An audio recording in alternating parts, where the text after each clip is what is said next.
Estás escuchando Leer para contarlo, un podcast de Alberto Espinosa.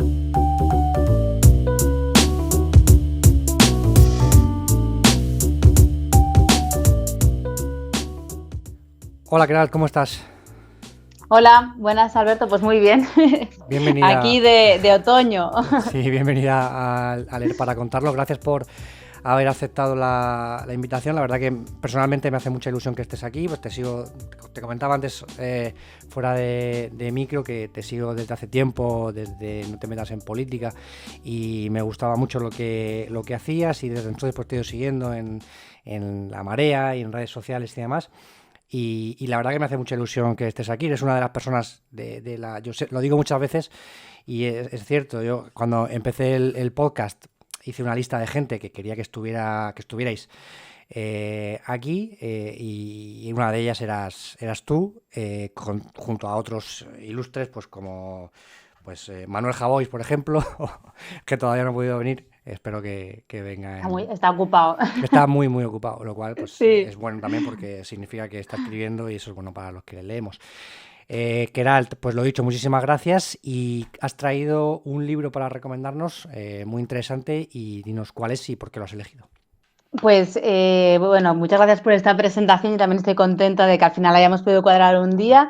Bueno, además me has invitado a lo que más me gusta del mundo, que es leer, y aparte de hablar de libros que me encantan, ¿no?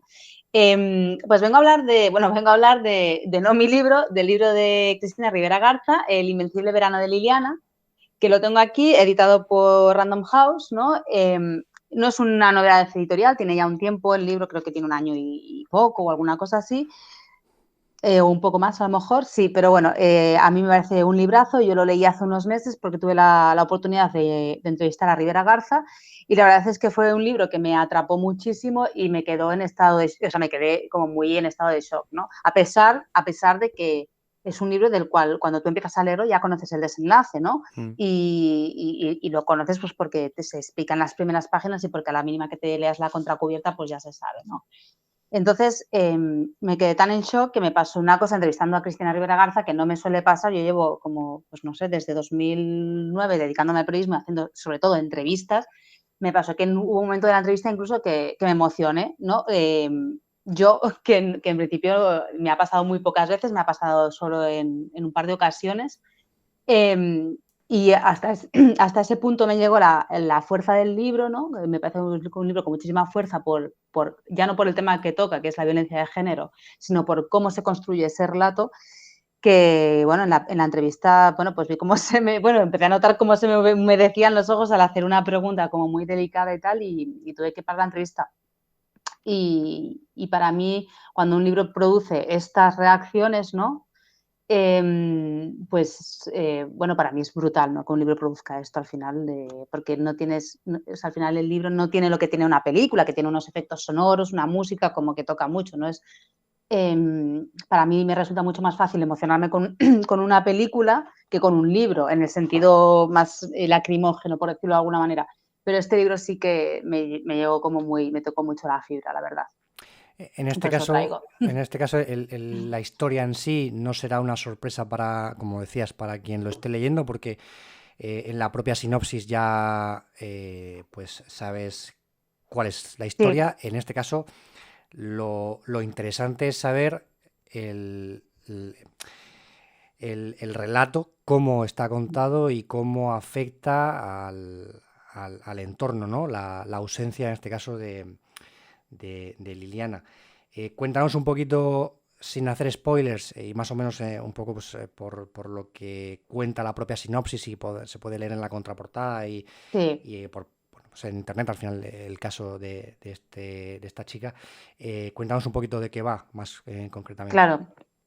Sí, mira, en la contraportada, y lo tengo aquí, las primeras dos frases, y las leo, ¿no? Son: el 16 de julio de 1990, Liliana Rivera Garza, mi hermana, fue víctima de un feminicidio. O sea, claro, esto es la primera frase de la contraportada. Luego continúa: era una muchacha de 20 años, estudiante de arquitectura. O sea, en este sentido, el libro no te plantea ninguna sorpresa, porque es un libro que en la contraportada ya te explica el inicio y el final, te explica la trama. Esto es lo que ha pasado. A mi hermana la han matado. O sea, en un caso claro, evidente, de violencia de género, y esto te lo explica. Y entonces está. Entonces, cuando abres el libro, lo que encuentras es una construcción brutal, ¿no?, de Cristina Rivera Garza, que es la hermana de Liliana, sobre cómo se suceden los hechos.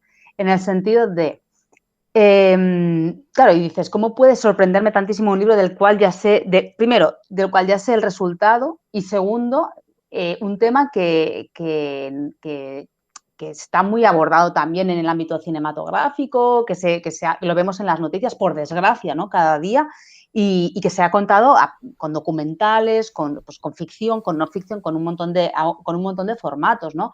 Incluso de podcast, hay el podcast este de Noemí López Trujillo, con el caso de Ana Orantes, ¿no? Entonces dices, ¿cómo me va a sorprender esto? Y sorprende por la estructura que tiene y por la voz y la fuerza y la manera en cómo Cristina Rivera Garza teje todo un relato, que es el relato de la vida de su hermana, de la vida y muerte de su hermana, ¿no? Y cómo lo hace, que lo hace de una manera como muy magistral. Entonces, para ponernos en contexto, como se dice, ¿no?, Liliana es asesinada en 1990 y Cristina Rivera Garza, que es escritora y profesora de literatura y demás, bueno, cuando Liliana es asesinada, todas sus cosas se ponen en una caja y ahí se quedan, ¿no? 30 años más tarde, Cristina decide recuperar esas cajas. En esas cajas pues, se encuentra una serie de diarios y encuentra una serie de pistas. Y ella empieza todo un proceso de investigación, ¿no?, de hablar con amigos de Liliana en el momento en el que la mataron, ¿no?, y demás, ¿no? Y entonces por una parte tienes la voz de Cristina Rivera Garza explicando todo esto, tienes la voz del entorno de Liliana en aquel momento, ¿no?, la voz de mejores amigas, la voz de exparejas, ¿no? Y luego tienes las cartas, el carteo entre Liliana y algunas de sus amigas, luego tienes los diarios, ¿no?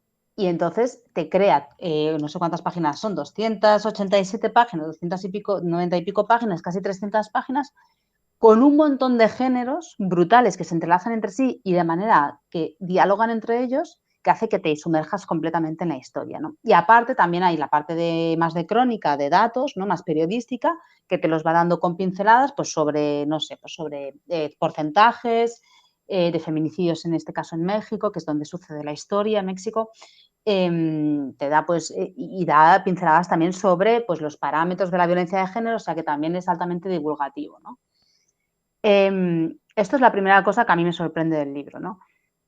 La segunda cosa que a mí me alucina de este libro es que Cristina no presenta a Liliana como una víctima, sino se muestra la vida y la muerte de Liliana. Entonces, tú conoces a Liliana, pero no como una persona víctima de un feminicidio, ¿no? Sino que la conoces en todas sus dimensiones y ves una persona de 20 años con sus virtudes, con sus vicios, con sus perfecciones y con sus imperfecciones, ¿no?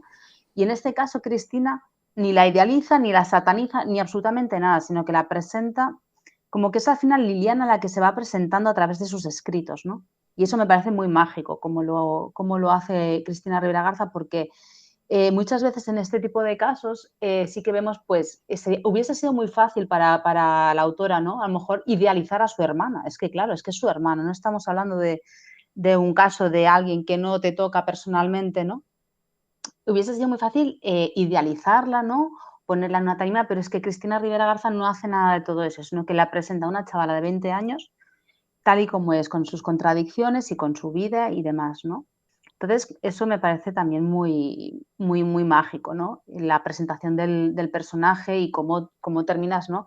Y por último, podría aquí hablar un montón de cosas, de puntos más, pero bueno, así como por ir terminando esta tramo de intervención, ¿no? La prosa, la manera, o sea, sobre todo la manera en cómo está hecho todo esto, ¿no? En el que consigues involucrarte tantísimo, vas viendo, ¿no? Y vas poniéndote en la piel y vas como diciendo, no, no, y como que de pronto es como en las películas, ¿no? Como vas diciendo, no, Liliana, no, no, no, sal de aquí o no sé qué. Y luego toda la parte de divulgación, ¿no? Es un libro que te muestra que las mujeres todas estamos expuestas a violencia de género, es sin ningún tipo de, o sea, de excepción, ¿no? Liliana Rivera Garza era una persona pues culta y que sabía muy bien también dónde estaban los límites y tal, y le sucedió, ¿no? Entonces, bueno, es un libro que a mí me dio que pensar desde diferentes bueno, pues a partir de todo esto que explicas por diferentes motivos, diría así.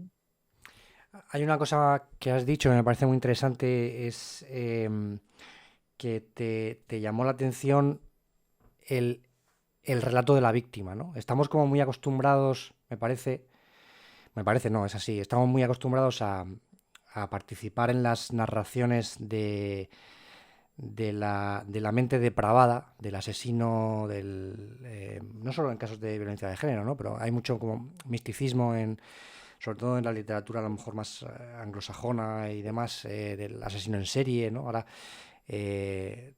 lo decía sobre todo porque me ha venido a la mente, hay una serie ahora de Netflix sobre Jeffrey Dahmer, el asesino en serie que era Sí, muy famoso. sí, la he visto un par o tres de Sí, episodios, sí. pues no te voy a hacer spoiler, porque si has visto dos o tres no habrás llegado todavía, pero hay un capítulo en concreto que habla de una de las víctimas. Y no es una narración habitual, ¿no? En ese sentido. Y qué importante es, no sé si opinas lo mismo, y al mismo tiempo que crudo, porque no estamos acostumbrados el ver a la víctima en su vida normal y corriente, antes del momento en el que se cruza con la muerte, ¿no? Y de Sí. alguna forma, no sé si me pasa a mí solo, pero hay una cierta congoja ahí en ese capítulo o en ese libro, en esa narración, en esa historia concreta. Quizá porque no estamos todavía familiarizados del todo a convivir con las víctimas, con lo cual deberíamos intentar todos cambiar un poquito, porque al final son los verdaderos protagonistas de las tragedias, eso sí, y las familias que quedan. Mm. Y no sé qué piensas al respecto, si ese papel debería ser más protagonista, si el ser humano es morboso y de por sí y busca comprender a esa mente enferma que es la que acaba segando una vida. No sé qué opinas tú. Ay, perdona, pero sobre la persona que comete los feminicidios o sobre la víctima. Si crees que deberíamos hacer un esfuerzo como consumidores de historias, de libros, de series, de películas, por tratar em, de consumir esas historias que ponen a la víctima en el papel de protagonista y no tanto a la mente perversa, al asesino, que hay infinidad pues eso, de libros, el caso de Jeffrey Dahmer, por ejemplo, es uno de ellos, pero ese capítulo en concreto es que me hacía reflexionar el otro día y me ha venido a la mente cuando hablabas de la víctima, ¿no? En este caso de Liliana, y me ha venido a la mente, y no sé si te parece interesante o importante que demos ese paso adelante nosotros y empecemos a consumir o a ver a la víctima como protagonista en vez de al asesino o a la asesina. Claro. Algo que a mí también me sorprendió del libro, por ejemplo, respecto a esto que comentas, es que se menciona el nombre del asesino, que se llama Ángel, eh, no sé ahora sus apellidos, pero bueno, Ángel, por aquí está. Ángel González Ramos, ¿vale? Mm. Bueno, en el caso de Liliana, Ángel González Ramos la asesina y desaparece, se da la fuga y a día de hoy no se sabe de su paradero. Han pasado 30 años, no se sabe de su paradero, ¿vale? Entonces, en el libro, el libro menciona relativamente poco a esta persona, ¿no? Y cuando conocemos a Ángel es a través de Liliana, ¿no? Cuando es a través de Liliana o a través de los amigos de Liliana. Cristina Rivera no le dedica muchas páginas de su pensamiento al asesino de su hermana, sino que es a través del entorno, ¿no? En algún momento, si estoy buscando en algún momento del libro, sí que hay una fotografía de esta persona, ahora no, mira, no lo tengo marcado, pero bueno, es lo único, una de las pocas partes gráficas que existen, pero sí que hay una fotografía de esta persona, ¿no? Pero Cristina Rivera Garza no le dedica mucho a desmenuzar, ¿no? Y a desmenuzar o sea, bueno, quién es esta persona. Sí. Sí que es verdad que aparece a partir de los diarios de Liliana, ¿no? Cuando Liliana habla de él, pues está escrito, está documentado en primera persona, que son los diarios de ella, bueno, o las notas, más que diarios, son como notas más sueltas y demás, ¿no? Más que un diario como un plan querido diario, ¿no? Y también a partir del entorno, cuando las amigas, porque aquí también hay mucha entrevista con amigos y amigas, ¿no? Cuando las amigas hablan, pues mira, sí, entonces explican, pues la venía a buscar a la universidad y entonces si veía que salía acompañada de alguien le hacía mala cara, no sé, no sé ahora el detalle. Pero bueno, pero sí que es verdad que Cristina no entra en ese juego y ella nos quiere presentar a su hermana, ¿no? Entonces, al final, una de las cosas también mágicas de este libro, bueno, mágicas, bueno, yo uso mucho la palabra mágica siempre, igual la sobreuso, pero una de las cosas maravillosas de este libro, ¿no? Es que consigues quitarte, o sea, Ángel es algo que está por ahí, pero que Ángel podría ser Antonio o Juan Carlos o quien sea, ¿no? Como que el hecho de no incidir en la historia personal de Ángel, ¿no? Hace que no que lo deshumanices, pero sí que lo universalices, ¿no? Y te das cuenta de que todas hemos tenido algún ángel en nuestras vidas, ¿no? Sin llegar, evidentemente, a los límites que desgraciadamente pues, le pasó a Liliana, ¿no? Pero todas hemos tenido algún ángel de este tipo, ¿no? Entonces yo creo que eso es, o sea, para mí eso constituye uno de los éxitos del libro también, ¿no? Conseguir que ese ente, ¿no? Que a pesar de que lleva nombres y apellidos, ¿no? Pero bueno, se describe es descrito a partir de las voces de otras personas y de múltiples voces además, ¿no? Y eso lo resulta interesante. Y al final a mí sí que es verdad que al final la que te interesa, ¿no? Es Liliana en este caso, ¿no? O sea, es como Ángel es un maltratador más, un asesino más. O sea, no me interesa a mí como mujer y como lectora, a mí por lo menos, no me interesa saber, o sea, porque aparte como para mí no tiene explicación, pues o sea, no me interesa saber que llevó a Ángela a matar a Liliana, ¿no? O sea, esto es un feminicidio y hay que contabilizarlo como tal, ¿no? Has elegido El Invencible Verano de Liliana, pero también me has mencionado con anterioridad otros dos libros. No quiero que perdamos la oportunidad de mencionarlos, porque al final también son recomendaciones que tú querías hacer por algún motivo. Así que creo que son Contra la distopía y El descenso. Sí, Cuéntanos también por qué querías recomendarlos, aunque sea El Invencible Verano de Liliana el que vaya a dar nombre al podcast, al porque podcast. creo que es también un libro que merece la pena que aparezca como título del episodio. Pero como querías mencionar también los otros dos y bueno, teníamos ahí ciertas dudas, Sí, sí, me apetece y me parece buena idea que los mencionemos. Así que si quieres, cuéntanos, por ejemplo, Contra la distopía de Francisco Martorell, sí. de qué va y por qué lo querías elegir también. Que lo tengo aquí, Francisco Martorell Campos. Este es un libro contra la distopía, la cara B de un género de masas, ¿no? Editado por la Caja Books. Este sí que es del año pasado, creo que es de enero del octubre de 2021. Bueno, o sea que ahí estamos, que un año tiene. Francisco Martorell Campos, él es profesor, es profesor de filosofía, es doctor en filosofía, ¿no? Y súper entendido del género utópico y distópico, ¿no? Entonces, él en este es un ensayo, o sea, que es un ensayo de estos de, bueno, no sé si se puede ver, pero bueno, yo aparte de que machaco bastante los libros, de estos de coger boli y rotulador para los que lo machaquéis como yo, porque realmente, bueno, desgrana un poco sobre cómo el género cómo la distopía, ¿no? O sea, va más allá, ¿no? O sea, hace un análisis del género distópico de diferentes vertientes, pues, desde la naturaleza y el cambio climático, de la sociedad, desde a nivel político, ¿no? Y hace una lectura política sobre el momento en el que estamos ahora, ¿no? Como sociedad, ¿no?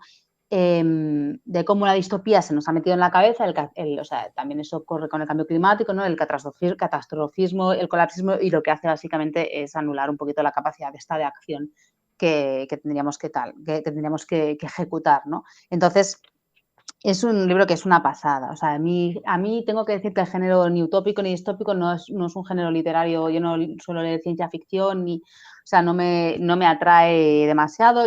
Es un libro que leí por trabajo, ¿no? Y que me flipó, ¿no? Me flipó, bueno, y estuve en la entrevista con él charlando, creo que estuvimos como 2 o 3 horas y me hubiese quedado ahí todo el día, ¿no?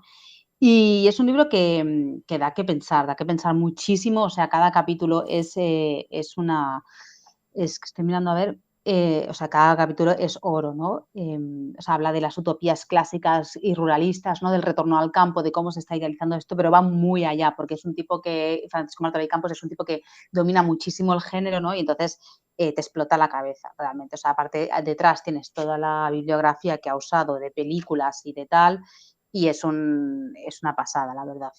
Yo, bueno, es un libro que tengo hiper mega, estoy buscando algún fragmento sobre no, por ejemplo, no sé, sobre el regreso a la naturaleza, esto que ahora después de la COVID está tan de moda, ¿no? Me voy al pueblo, abandonaré la ciudad, como cantaba, no sé si a la Polla Records o Boicot o alguien así, ¿no? Pone: el regreso a la naturaleza es la utopía de tu vecino del quinto, la demanda que ha desplazado a un segundo plano a la lucha por disfrutar de ciudades agradables, verdes y confortables, ¿no? Entonces te confronta con un montón de lemas, sí, de lemas De verdades. actuales, sí, de verdades, ¿no? Mm. Y como pues te confronta a Twitter, ¿no? Te confronta al típico tweet de me he ido a Montserrat, yo que estoy aquí en Barcelona, me he ido a Montserrat y he descubierto que bien se está en el campo. Y este tipo te dice: mira, notas, tú lo que no tienes que hacer es irte a Montserrat a hacerte ahí nómada digital, sino trabajar por una ciudad más verde, más limpia, más sostenible y demás, ¿no? Y te confronta con un montón de relatos. Pone entre cuerdas a la izquierda actual, que a mí es algo también que me gusta mucho. No poner entre cuerdas a nadie, pero sí que, ¿no? Y básicamente habla sobre cómo las distopías lo que hacen es vivir del miedo, ¿no? Y como en un momento actual, que es muy fácil como para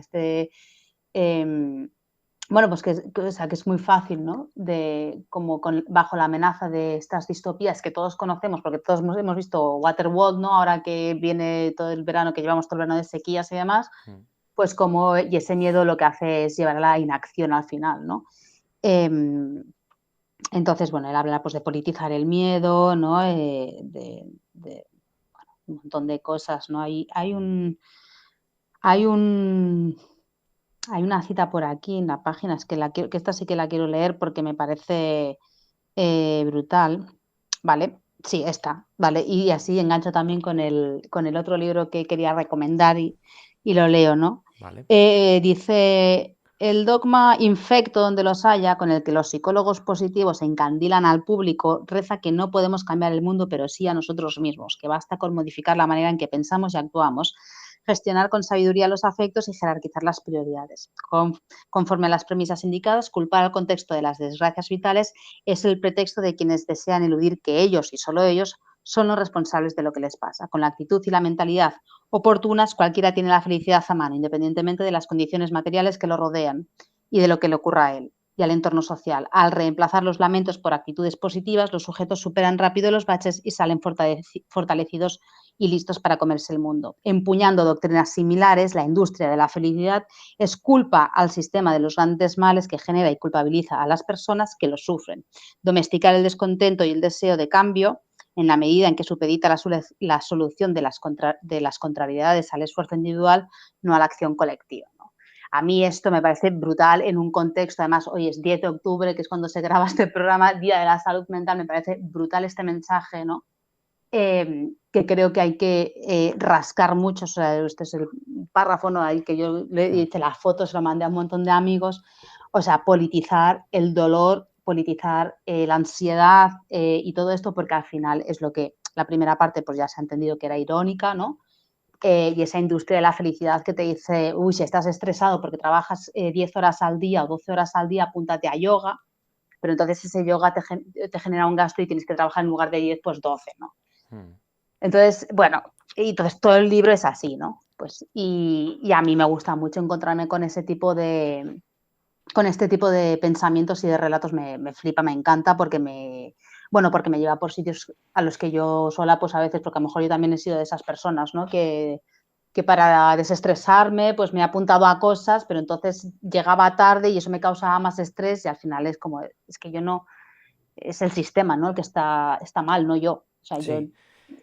Mencionabas algo parecido hoy, precisamente hoy 10 de en octubre, como Twitter. estaba Sí, grabando hoy el episodio. sí, Mencionabas algo hoy en Twitter a raíz, justo lo tengo aquí sí, abierto en pantalla, un tuit de Isaac Palomares que, sí, bueno, hablaba más o menos de esto, ¿no? De que hay sí, muchos problemas emocionales y mentales que nos afectan hoy en día y que claro, no solo son culpa nuestra. Es decir, hay un entorno a nuestro alrededor que opera, no sé, quiero creer que no es de forma, no es queriendo, que es sin querer, pero que nos afecta a todos y nos puede provocar un problema emocional y mental del que muchos no sé si estamos preparados para gestionar. Y hay ahí un sí, problema que tenemos que ser conscientes de, bueno, por lo menos de que existe y como primer paso para tratar de solucionarlo. No sé si Sí, te sí, parece. sí, totalmente, ¿no? O sea, al final el sistema ejerce violencia contra nosotros, ¿no? Y a lo mejor hay gente que no se da cuenta, pero ejerce violencia. O sea, cuando a ti te hacen pagar aquí en Barcelona, que está el tema de los alquileres tan complicado, cuando a ti una inmobiliaria te hace pagar 6 meses por adelantado de alquiler, ¿no? Más la fianza y más los honorarios, que había, creo, un artículo en El País hace un par o 3 de días sobre este tema, ¿no? Eso es violencia. Y entonces ya a ti eso te genera una ansiedad o incluso un episodio de ansiedad, ¿no? Por el cual te tienes que tomar una pastilla o tienes que hacer algo porque no te encuentras bien, porque te genera ansiedad, ese problema no es tuyo. O sea, eso es un problema o sea, es un problema del sistema, ¿no? En el que vivimos. O sea, porque es normal que si te exigen, que te digo yo, 8.000 pavos por adelantado para alquilar un piso, claro que te genera ansiedad, pero que esta ansiedad, o sea, es que no es que tú tengas un trastorno de ansiedad, es que es el sistema el que te está induciendo a este trastorno, ¿no? O a este brote o a este tal. Entonces, a mí me interesa muchísimo esto, ¿no? Hay un artículo de Ignacio Pato, de Nacho Pato en La Marea, ahora no sé el título, en el que también habla sobre eso, ¿no? Él también ha hablado en ciertas ocasiones sobre este tema, ¿no? Y entonces, bueno, que es un tema como que me interesa sobremanera, ¿no? De cómo estamos expuestos a la violencia del sistema y entonces, claro, te dicen, pues, o sea, pues sí, bueno, claro, entonces ahora pues todo el mundo, pues bueno, está claro, pues los psicólogos y tal, y está muy bien también ir al psicólogo, pero hay que ver cuándo hay que ir al psicólogo, cuándo hay que afiliarse a un sindicato, ¿no? Y cuándo hay que salir a la calle con pancartas y bueno, y con la verdad por delante, ¿no? A mí es que es un tema que me preocupa muchísimo, que la gente confunda un malestar propio cuando en realidad es un malestar producido por factores exógenos a la misma persona. Sí, y sobre todo porque no, hay mucha gente que no es, y entre los que me puedo incluir yo mismo, que ninguno de los que, nadie está libre de que le ocurra algo similar. De no ser capaz de darte cuenta de que tu problema está está fuera de ti y te está comiendo y no lo estás viendo venir, por eso que tú dices.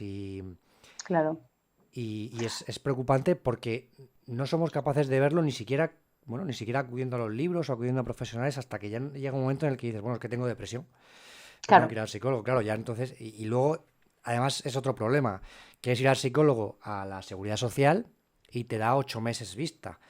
claro. Tienes que ir a un privado. Si te lo puedes permitir, genial. Pero si tienes que pagar 100 euros al mes y ese es un dinero que necesitas En el para mejor pagar la luz, en el claro, mejor de los o casos, claro, 200 o lo que porque sea, pero tienes que pagar la luz, el seguro del coche o la comida, o bueno, lo que sea, las facturas habituales, pues es otro problema más al claro. carro, ¿no? Y al Es final, que, claro, es que al final es tan sencillo como, por ejemplo, aquí en Cataluña, que la Renfe funciona fatal, ¿no? Aprovecho para decirlo, ¿no? O sea, yo no soy usuaria de Renfe, por suerte trabajo, o sea, bueno, pues trabajo desde casa y cuando me he tenido que desplazar, pues voy en metro y demás, ¿no? Pero la Renfe llega sistemáticamente tarde. Aquí en Cataluña hay muchísimas incidencias siempre, ¿no? O sea, una persona que tiene un trabajo que no es fijo, que no está fijo en el trabajo o fija en el trabajo, ¿no? Y tú tienes un sistema ferroviario que por sistema hay incidencias, ¿no? Cuando uno es una cosa, es otra, y cuando no, tal, no sé cuántos.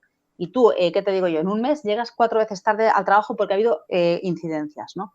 Hostia, y a ti eso, como ciudadana, te tiene, claro, evidentemente que te genera, o sea, te genera una ansiedad o un problema porque dices, hostia, a ver si me van a despedir, porque al claro, sobre final, todo si a ese cóctel le añades un jefe insolidario o un superior claro, insolidario que y te... estamos, Claro. claro, vivimos en un mundo en el que tú puedes traer 80 justificantes de lo que sea, ¿no? Que es que a la gente, a muchas empresas les da igual y a muchas otras no, muchas a lo mejor se muestran más comprensivas, ¿no? Y saben del problema, porque el problema está ahí, ha salido 100.000 veces en prensa, ¿no? Eh, ¿Este es un problema de la persona? No, esto es un problema del sistema en el que vive, ¿no? De una red de servicios públicos de transporte pues que no funciona como tendría que funcionar, ¿no? Y esto es violencia contra la ciudadanía, que ejerce el sistema, ¿no? Y entonces a mí, pues, bueno, a mí como ciudadana es un tema como que me preocupa, ¿no? Y luego ahí, pues te dicen, pues sí, que hagas mindfulness o que hagas yoga y que no sé qué, pues bueno, no, y eso está muy bien, ¿eh? Que está muy bien hacerlo, pero hay que hacerlo pero no, pero no porque, o sea, está bien Sí, que eso hacerlo no va a si... solucionar el problema de Renfe. Claro, no, y está bien hacerlo si tú decides hacerlo porque tú quieres hacerlo, no porque bueno, aparte que todas estas cosas son carísimas, por hablar de otra cosa, ¿no? Que es que todos este tipo de terapias también es caro, ¿no? Entonces, bueno, ahí es una serpiente que se muerde la cola y este libro pues lo que hace es confrontarte a todas estas cosas, ¿no? Y habla de series, sobre todo, ¿no? Series distópicas, libros que todos conocemos, películas que todos conocemos, ¿no? Black Mirror, que para irnos hacia algo como más reciente, pero bueno, y bueno, a mí El Bosque, El Hoyo, ¿no? Que también una película reciente, bueno, Fahrenheit 451, de Truffaut, ya nos vamos un poquito más para atrás, Gattaca, pero bueno, no sé, me parece un libro súper súper chulo, la verdad. Así yo lo disfruté muchísimo y me gustaría que todo el mundo lo leyese. Pues Contra la distopía de Francisco Martorell Campos. Dejamos luego los links a los libros en las notas del podcast por si alguien quiere echarle un vistazo o directamente apuntárselo para comprarlo en la librería del barrio, o bueno, si quieren cargarlo en Amazon, pues también lo puede hacer. No, en Amazon, no, que lo encargue directamente de la Caja Books, que es una editorial muy guay, muy chula, y que lo encargue por ahí también lo puede. Pues Amazon no. se puede hacer en la web de la editorial. Sí, Ah, pues perfecto. Pues sí, entonces pues sí, vamos a sí. poner ese enlace. Me lo voy a apuntar. Por cierto, antes de que hablemos del descenso, me ha apuntado aquí, has mencionado a Francisco Martorell Campos como bueno, un autor de ensayo de filosofía, y me da la sensación de que tenemos en España una nueva corriente de autores de ensayo de filosofía. No sé cómo de puesta estás. Me recuerdo a Jorge Carrión, por ejemplo, que ha tenido un relativo éxito últimamente con sus Sí. libros. Tenemos un buen cartel de pensadores en nuestro país en los últimos años, obras contemporáneas que podemos leer y que Juan Soto Ibars, de hecho, es otro de los que es un pensador muy interesante. Estamos más de acuerdo o menos de acuerdo con lo que dice, pero es un tipo que te hace clic en la cabeza, que te hace pensar, que eso ya es lo básico. Tenemos, no sé, un muy buen cartel. No sé si opinas igual y si tienes a alguien ahí escondido, aparte de Francisco Martorell, que nos puedas recomendar. Pues de Jorge Carrión he leído el libro de las librerías, que es un ensayo brutalísimo, que no sé con qué editorial está, con y me he leído los tres que tiene la trilogía. Tiene Los Muertos, no sé, Los Muertos, tiene Sí, una trilogía con Galaxia Gutenberg.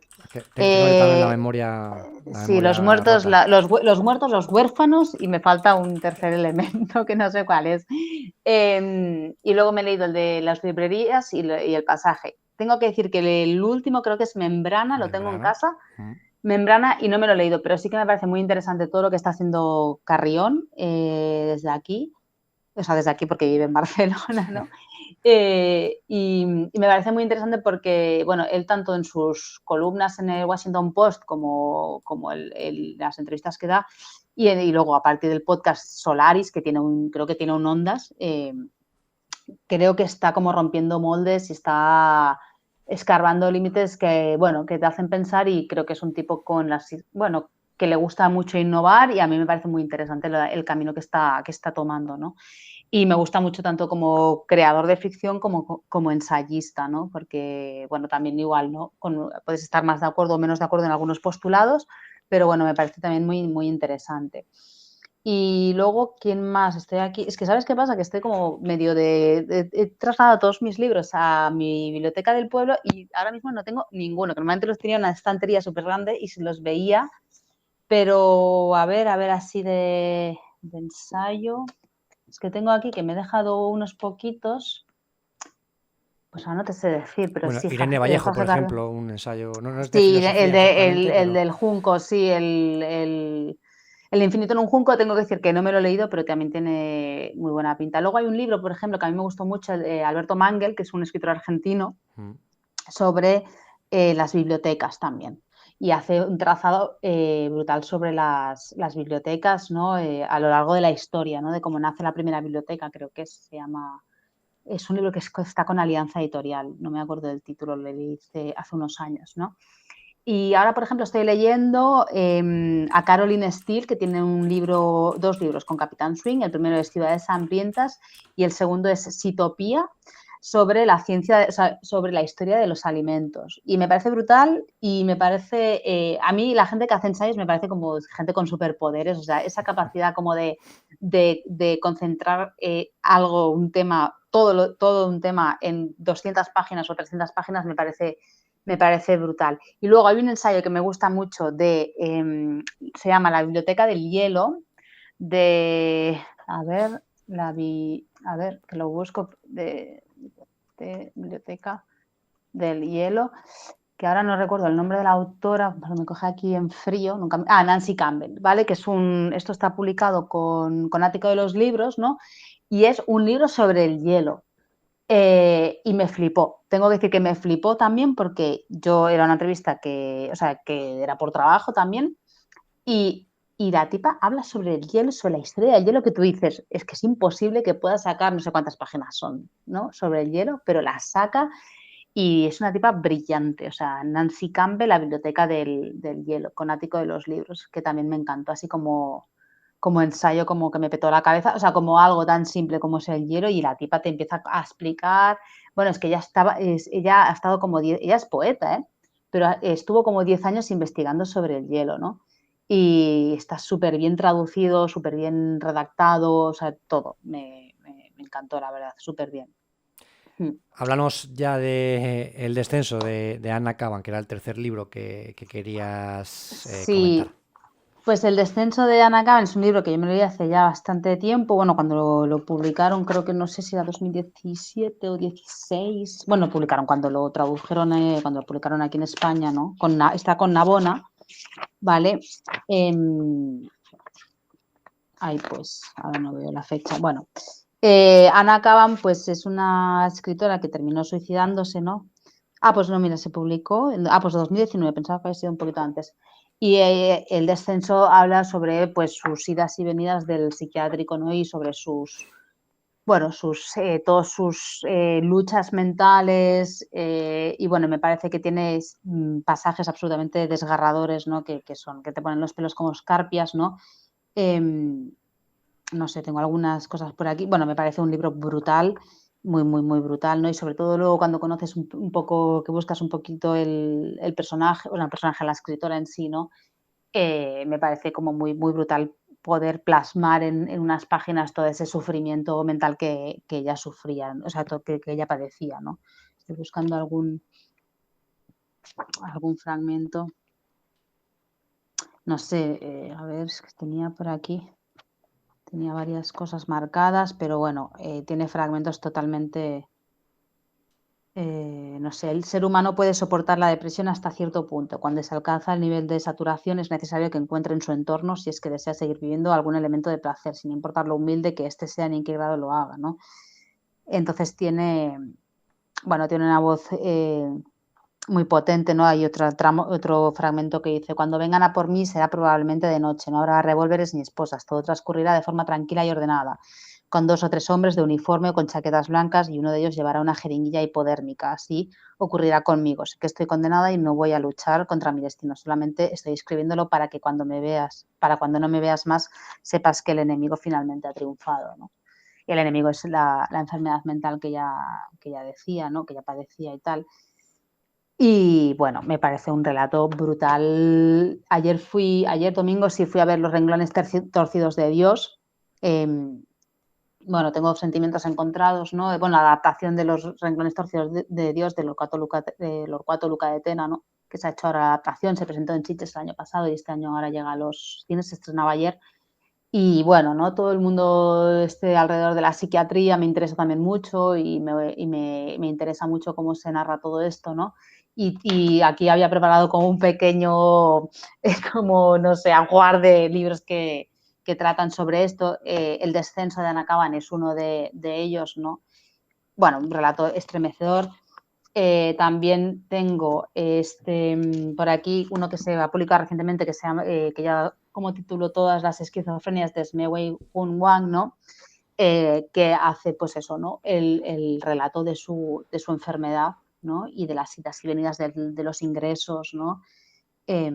Sobre las pastillas, bueno, es brutal, bueno, O sea, ella es una persona altamente introspectiva, ¿no? Y entonces, bueno, entonces ella es muy, muy, muy lúcida, ¿no? Y a mí todo esto, a mí me interesa mucho todo esto y al final, a mí sobre todo yo suelo leer o ensayo o no ficción, leo muy poca ficción porque, bueno, creo que la literatura sí que, o sea, la no ficción sí que me ayuda como a entender muchas cosas que no entiendo a través del periodismo, ¿no? Y al final ejerzo el periodismo, que es mi profesión y que me encanta y demás, pero sí que veo que la fuerza de un relato autobiográfico, de una experiencia en primera persona, que es algo que en periodismo no se debería hacer, a pesar de que se hace, pues tiene mucha fuerza, ¿no?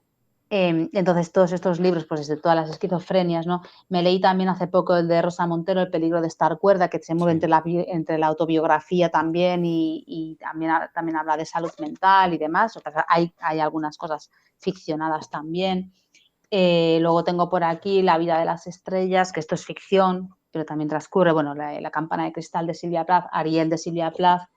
Luego han publicado en España la Inocencia Interrumpida, que es de donde sale la película de Angelina Jolie y Winona Ryder, ¿no? Con Big Sur, que es una editorial creada recientemente, según tengo entendido. Y luego tengo aquí tengo aquí también el Pabellón 3 de Bitty Howland, que lo acaba de publicar Tránsito y que esto lo que pasa es que hay que leerlo. Esto es como, ¿qué te digo yo? El queso de Cabrales, que puedes comer un poquito solo cada noche porque si no, mala noche asegurada, porque es muy potente.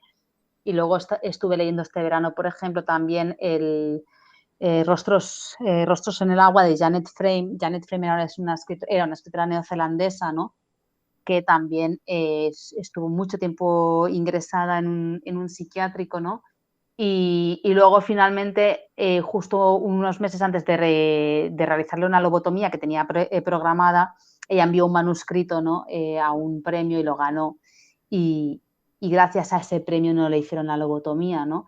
Y este libro, que es Rostros en el agua, que creo que también está en Tránsito y está ahí magníficamente traducido por Patricia Antón, que es una barbaridad la traducción esa, porque es un libro muy sofocante, ¿no? En el que te tienes que tomar como, igual que con este Pabellón 3, o sea, no puedes leértelos en plan una tarde porque ahí no sobrevives, pero bueno, que tiene mucha enjundia. Y luego tengo aquí pues lo que pasa es que esto ya es los diarios de Pizarnik también, para adentrarnos un poco también en, más allá del mito Pizarnik, pues saber, ¿no? cómo era su día a día y demás, ¿no? Y sí que, bueno, me interesa mucho, últimamente estoy leyendo mucho sobre esto. Y me había rodeado de algunos Sí, libritos ya te veo. aprovechando el 10 de octubre, ¿no? Y luego también estoy leyendo mucho sobre, bueno, algunos escritos, no muchos, pero algunos escritos sobre esa, que son ensayo del pionero de la antipsiquiatría, que es de Franco Basaglia, ¿no? Y, y bueno, también el otro día cogí, lo que pasa es que no me lo he terminado, sobre la locura, una breve introducción con Alianza de Andrew School, que lo tengo, bueno, voy por la mitad. Y bueno, también trata sobre la historia de todo esto. No sé, es un tema como que me interesa mucho. O sea, inspeccionar el malestar. Como uno de los objetivos del podcast es ser prescriptores de lecturas, Mm. a mí hay una... A mí me encanta recomendar libros y sobre todo, más que recomendar, me gusta acertar. Mm. Entonces, dados los tiempos que vivimos y que más de uno y de una que estará escuchando el podcast seguramente tenga una situación emocional, bueno, quizá no perfecta o no buena, o no 100% buena, ¿qué libro, no sé si es demasiada presión ahora para ti, pero qué libro le recomendarías a alguien que se encuentra en un momento complicado emocionalmente y que no sabe, no se termina de entender, no sabe qué le ocurre? ¿Hay algún Pues libro mira, que...? estos que he recomendado, no. O sea, el Rostros en el agua de Janet Frame y el Pabellón 3, no. A ver, yo no creo que cuando la gente dice este libro me cambió la vida, o los libros, o sea, yo no creo. O sea, es complicado, con un libro te cambio la vida, yo soy más pragmática en ese sentido, ¿no? A mí me encanta leer y tal, ¿no? Y hay libros que me emocionan mucho y muchos que otros que no y demás, ¿no? Sí que creo que los libros pueden llegar a darte, no a darte respuestas, pero sí como, bueno, pues Abrirte un sí, camino a lo bueno, mejor, ¿no? sí, o otras líneas de pensamiento. Para mí, por ejemplo, este fragmento que comentaba de Francisco Martorell Campos, ese que he mencionado, ¿no? Que hablaba sobre la industria de la felicidad y tal, este párrafo a mí me hizo abrir, o sea, lo cogí en un momento en el que no me encontraba bien, o sea, tenía ansiedad y demás y no me encontraba bien, ¿no? Y a mí o sea, ese párrafo fue como que me hizo clic, dije, hostia, no soy yo. Claro, o sea, no soy yo, o sea, yo esto me encuentro mal porque vivo precarizada, por mil cosas, porque hay un montón de violencias que se están ejerciendo contra mí, no como que era el Castillo, sino como ciudadana que vive, o sea, como persona que vive en Barcelona, que es una gran ciudad abierta a la especulación y ¿no? Y demás, como persona mujer, como persona nacida en los 80, ahí que estamos que desde los 80 que no sabemos dónde nos ubicamos, no somos ni tiktokers, ni boomers, ni nada, estamos ahí entre medias, ¿no? Digo, claro, esto es una... Y a mí, entonces sí que creo que te pueden ayudar. Así como... yo, por ejemplo, a alguien que no, a lo mejor que no está pasando un buen momento, sí que le daría algo de ficción, algo muy guay de ficción, como para evadirte. También al final los libros es eso, ¿no? Yo cuando llego muy cansada a casa y quiero no pensar en nada más, pues me pongo pues lo que sea, pues La Casa del Dragón ahora mismo o lo que sea, ¿no? Entonces yo diría una buena ficción de estas que te engancha, ¿no? Ya sea del género que sea, ¿no? Una buena novela negra, no sé, una buena ciencia ficción ahí tampoco que no te haga pensar mucho, ¿no? Un poco y que vayan con eso. Y si necesitan como algo más drogadura, pues bueno, hay muchísimos ensayos. Ahora, por ejemplo, yo no lo he leído aún. Capitán Swing acaba de publicar Malestamos, que creo que va en la línea esta que es de Javier Padilla y de una autora, una médica, ¿no? Pero bueno, tendría que mirarlo. Y algo así, ¿no? Algo como que te haga también reaccionar, decir, hostia, esto a lo mejor no soy yo. Es que a lo mejor no soy yo el que tiene los problemas, es que a lo mejor es que vivimos ¿no? en un momento muy complicado, ¿no? Entonces sí que creo que los libros pueden ayudarte a hacer clic, ¿no? Y a ver cosas que tú por ti mismo, vamos, bueno, yo la primera, yo es que me cuesta mucho llegar a conclusiones por mí misma, ¿no? Y siempre me va mejor cuando alguien me coge de la mano y me guía. Entonces sí que creo muchísimo en eso, ¿no? En libros que te hacen abrir los ojos, ¿no? A mí por ejemplo, de Rosa Montero me gustó mucho, la verdad, porque es un libro que camina súper bien. Rosa Montero escribe muy bien y habla del trastorno mental y la salud mental y la ansiedad, porque Rosa, pues explica sus ansiedades, ¿no?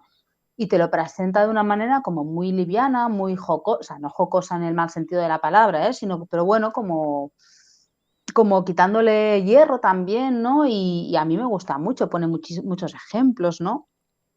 Y a mí me pareció un libro, por ejemplo, que está muy bien hilado. Luego tiene otro, que va en esta línea también, no me acuerdo cómo se llama, que lo leí también hace un año o así, no sé, no me acuerdo. Pero, pero bueno, algo así. A cada persona yo creo que le funciona una cosa u otra. Sí, sí, sí. Lo que sí me he dado cuenta es que quizá hay muchos lectores de ensayos sobre psicología, personas a las que le interesa, ¿no? Este tema, que no se interesan tanto por los testimonios, un poco al hilo de lo que Mm, hablábamos al principio, a lo mejor, tanto el testimonio de la víctima como la parte clínica de la psicología, ¿no?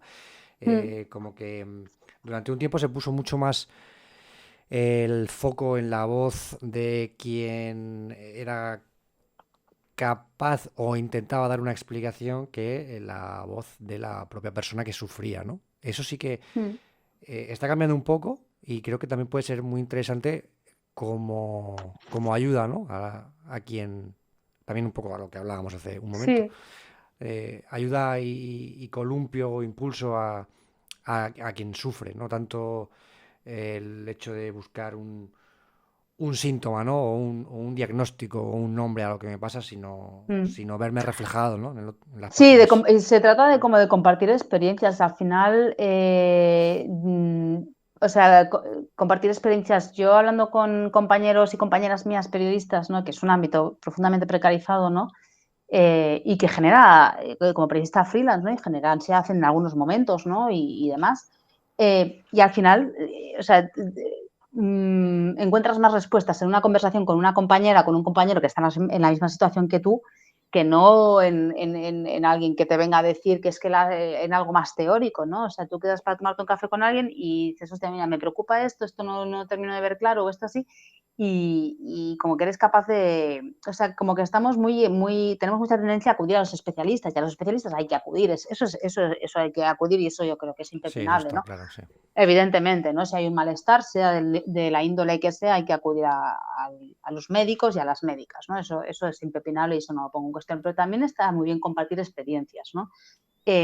Intentar averiguar, porque al final, si el malestar, o sea, una cosa es que tú tengas un malestar concreto, pero cuando el malestar es común a un montón de personas, o sea, si yo, por ejemplo, aquí en mi vecindario, de pronto a todo el mundo le empieza a doler, ¿qué te digo yo?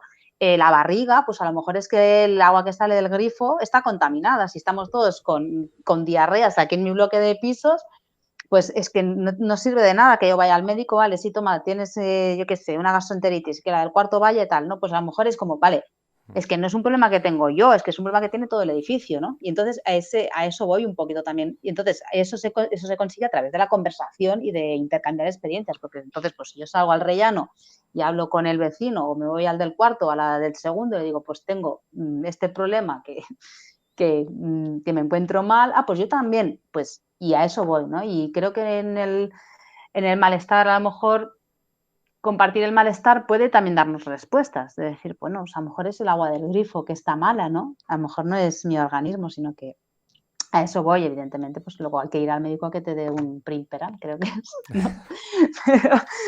Pero es el Primperan, ¿no? Lo que te Sí, corta. creo que sí. Sí, hay dos, ¿no? Hay uno como que te provoca y otro que, bueno, no sé, pero bueno, Uno, el que sea, sí. sí, No somos sí, el médicos que es, ninguno. Sí, claro, pero hay que acudir al médico, eso, correcto. al médico y a las médicas, sí, sí, eso sí, pero bueno, compartir también y bueno, a través de algunas lecturas creo que se puede llegar bueno, puedes encontrar perlas, ¿no? Que te digas, hostia, esto era esto, ¿no? Esto era esto, ¿no? Para mí, no sé, ha sido muy, muy valioso, ¿no? Alguna de las cosas. Ya te digo que a mí me gustaría leer más ficción, porque sí que es un ámbito que antes lo leía muchísimo más y también por temas de trabajo y por ahí, pues lo tengo bastante abandonado. O sea, leo mucho ensayo y por ahí, pero bueno, Y si pudieras ahí leer más está. ficción, ¿qué género elegirías?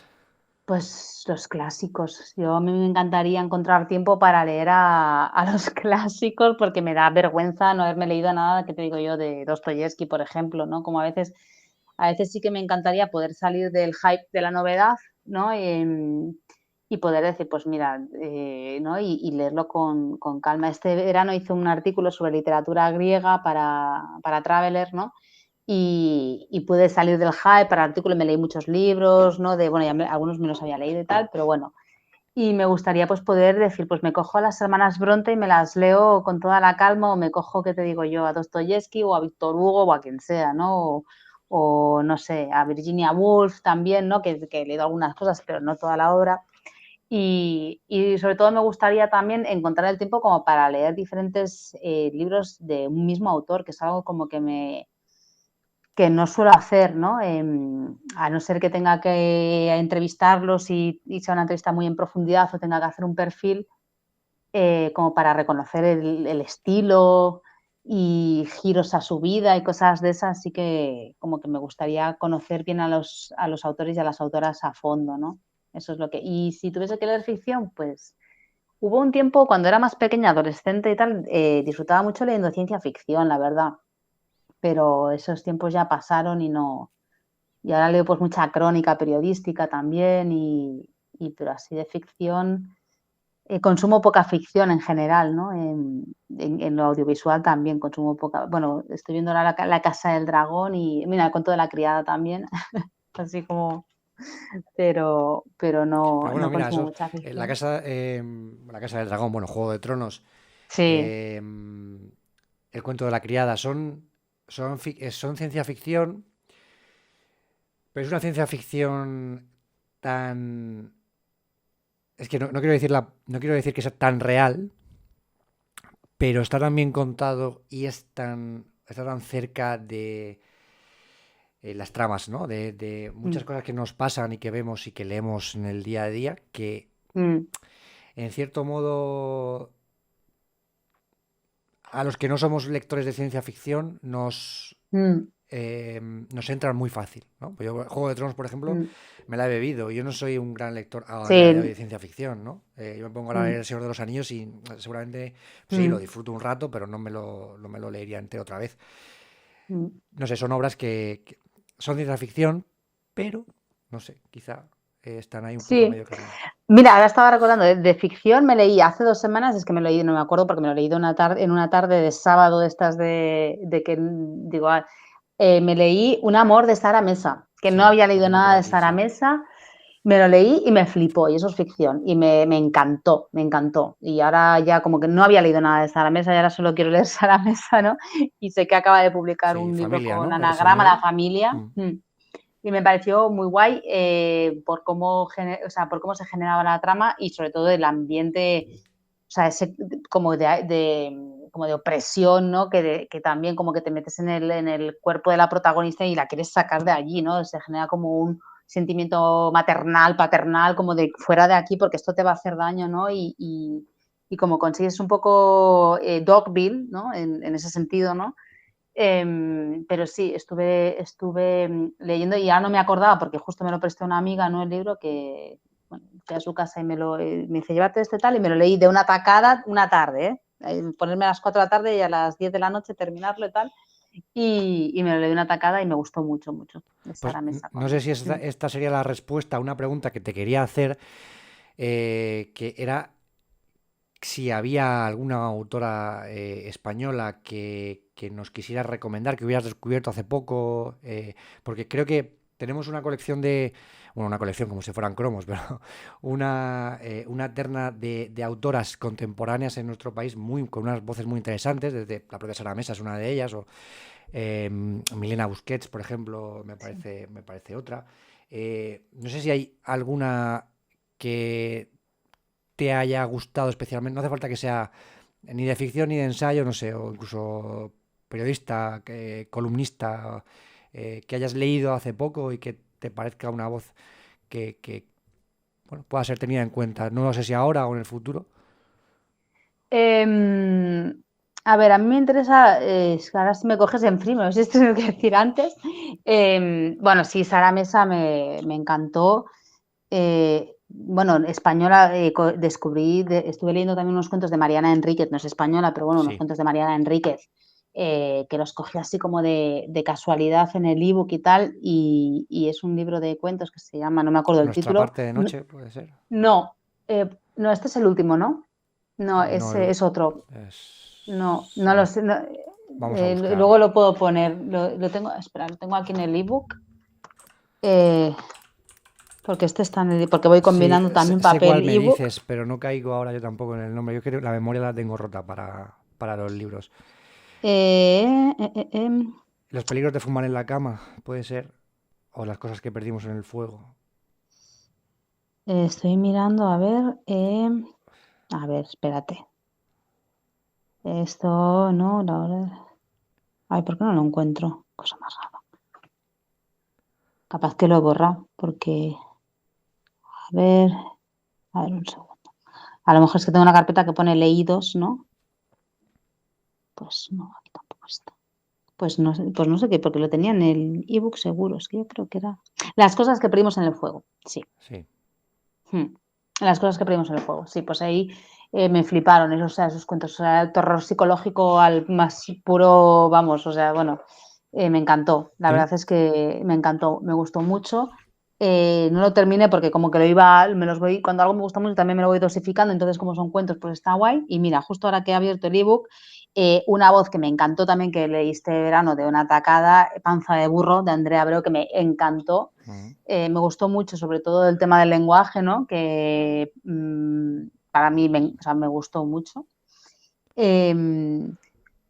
Luego me estuve leyendo también Aisha de la Cruz, Cambiar de idea, que también me gusta mucho. Ahora ha sacado un libro que se llama Las herederas, pero aún no lo he leído.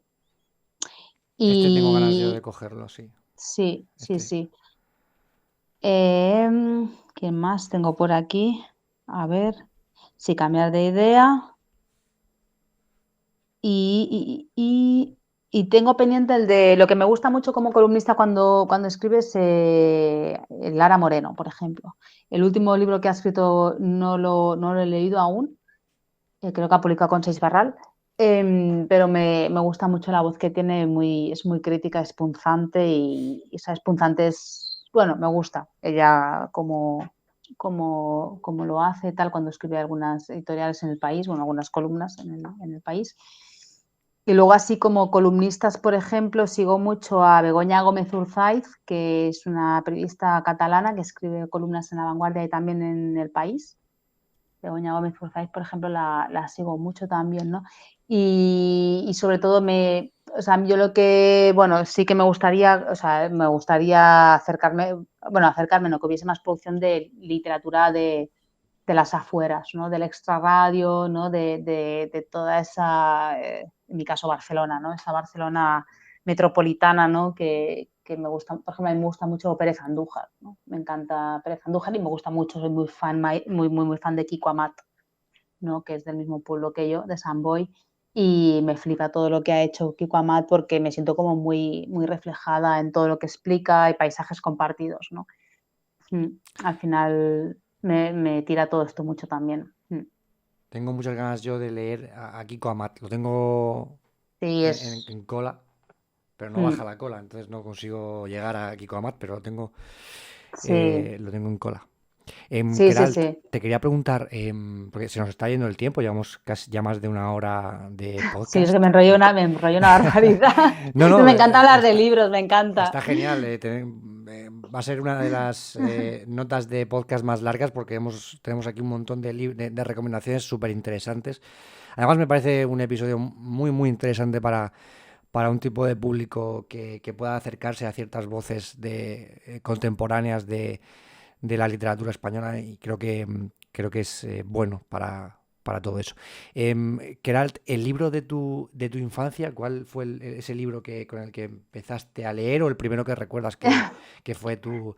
Ya sé, aquí ha habido respuestas para todos los gustos, desde... Bueno, creo que Teo va al cole, no lo ha dicho nadie todavía, pero sí, esa literatura infantil que nos avergüenza Vale, un poquito, pero que es interesante pues conocer. mi libro de la infancia es Sadako y las mil grullas de papel. A ver, que lo voy a buscar. Es Sadako, si no recuerdo mal, a ver, esto de infantil tiene muy poco, porque si no recuerdo mal, Sadako era una niña japonesa que se moría, eh, y las mil grullas de papel. Era una niña que se moría a causa de la radiación de Nagasaki o de Hiroshima, alguna movida así, te digo, no era nada, no era nada infantil porque terminaba muriéndose la protagonista, pero ese es el libro de mi infancia, eh, a ver si lo encuentro. Ese fue el libro que como que Sadako y las mil, es que no sé ni de quién es, de Eleonard Coer, claro, Sadako y las mil grullas de papel. Eh, Mira, una mañana de agosto de 1954, y es que, vamos, ¿Y hay que recuerdas salir. cómo llegaste a esta lectura? Esto fue mi madre que me lo regaló o alguna cosa así. Cientos de años, los últimos días, que imagínate que hay un capítulo que se llama Los últimos días y yo me leía esto cuando era una niña, ¿no? Entonces, a ver cómo es. Y aparte es que creo que es una historia real, ¿eh? Mira, acabo de encontrar el PDF, mira, ya sé lo que voy a hacer hoy cuando termine la... cuenta la historia de Sadako. A ver, que esto me interesa. Hacía años que no pensaba en esto. Sadako Sasaki murió a los 12 años, imagínate. Una terrible bomba atómica fue lanzada sobre su ciudad Hiroshima cuando tenía 2 años. Una década después enfermó de leucemia como consecuencia de la radiactividad. Sadako no consiguió curarse, pero su nombre y su valentía son un alegato a favor de la paz mundial y su historia se ha convertido en un clásico de la literatura juvenil. Pues yo, este era mi libro de cabecera, imagínate, se está oscureciendo y no tengo la luz a mano. Este era mi libro de cabecera, imagínate. Claro, luego pues así me ha ido la vida, ¿no? Pensando siempre en... Pero este era como el libro de mi infancia, que lo leía y lo releía por activa y por pasiva, y justo además coincidió que para esa época, cuando yo tenía 12 años, el padre de mi mejor amiga pues enfermó de mi mejor amiga de aquel momento, enfermó de leucemia y se murió. Y entonces era como algo como que me tocaba muchísimo de cerca en ese sentido y bueno, y este es el libro. Yo igual no lo recomendaría, igual... Para más adelante. Pero bueno. Y el libro el primer libro que tú elegiste, me imagino que pues con una edad cercana a la adolescencia o incluso un poquito más, que el libro que ese libro que, digamos, no es que nos cambie, pero nos marca un poco la adolescencia, ¿no? Con los 14, 15 años, ese libro que eliges tú Sí, y que ese sí que se queda por algún motivo. pues así de literatura. Había una colección creo que era un libro que se llamaba Afluixa, era en catalán, Afluixa, Tina, Afluixa, sobre una nadadora. Yo hacía mucha natación de pequeña y era una nadadora, ¿no? De adolescente que competía y no sé cómo se dice, ¿no? Como que no, tendría que buscarlo, pero aún no tengo por casa de mis padres, ¿no? Como una nadadora que competía y luego un día de la competición le venía la regla y bueno, pues problemas de chicos y toda la pesca. Y ese era uno de mis libros también de cabecera, ¿no? Y luego a mí me pasó que ya yo soy de finales de año, ¿no? Y con 17 años empecé a estudiar traducción. Yo soy traductora literaria de formación y de ahí también mi pasión por los libros y la literatura y demás, ¿no? Eh, y luego estudié periodismo. Y a mí me pasó que traducción me lo saqué muy bien, o sea, tal, pero yo en segundo, tercero de traducción yo decidí que yo no iba a traducir porque me daba muchísimo síndrome del impostor, ¿no? Mm. Me daba muchísimo miedo traducir, además especializada en literatura, ¿no? Porque podías elegir entre científico técnico y jurídico económico y me especialicé en literatura y me daba tanto cague traducir que nunca llegué a ejercer. Y cuando tan pronto como terminé periodismo, o sea, hay traducción, terminé en junio o julio y en septiembre estaba empezando ya periodismo porque pensé esto no. Pero bueno, sí que me dio como, o sea, me gustó mucho estudiar esa carrera porque lingüísticamente me dio un bagaje brutal y porque, joder, aprendí muchísimo sobre literatura, lengua, gramática, sintaxis, ortotipografía, o sea, que me ha venido súper bien luego para trabajar. Que era Pero sí. la última. ¿De qué libro te gustaría que se hiciera una muy buena película? ¿O de qué libros? Para no pillarte muy en fuera de juego. ¿De qué libros? Hostia, pues ahora me coges fuera de juego total. Pues mira, del Invencible Verano de Liliana me gustaría que se hiciese algo como muy delicado, algo muy bonito, ¿no? Bonito donde no se revictimizase a la víctima, ¿no? Em, sobre todos estos libros que hemos hablado de que tienen su entorno en un psiquiátrico o en una institución, me gustaría que la industria audiovisual también se pensase un par de veces, ¿no? Antes de decidir cómo retratar esos entornos, ¿no? Porque al final esto viene porque ayer vi lo de los renglones torcidos de Dios, ¿no? Y sí que, bueno, es algo como un deseo que me gustaría que si, yo qué sé, si se llevase, ¿qué te digo yo? El descenso de Anna Kavanagh al cine o Pabellón 3 o Rostros en el agua de Janet Frame, que se hiciese en términos diferentes a los que se ha hecho hasta el momento, ¿no?